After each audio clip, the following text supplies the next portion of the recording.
បាទសួស្តីបងប្អូនវិស្វករគូប្លង់ទូភ្លើងទាំងអស់គ្នាបងប្អូនបាទអ្នកដែលចង់បានតាក់ទងទៅនឹងប្លង់ drawing ទូភ្លើង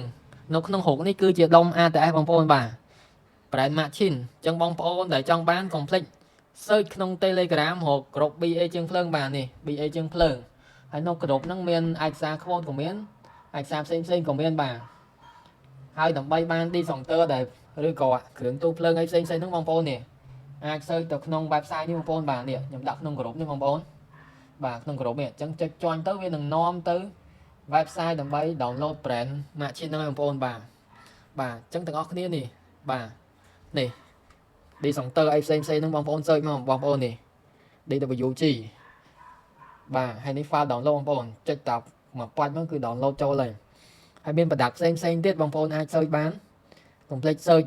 យក code របស់វាមកទូភ្លើងហើយច្រឡំទូភ្លើងគ្រឿងបោះឈិនមាន discounter មេ discounter កូន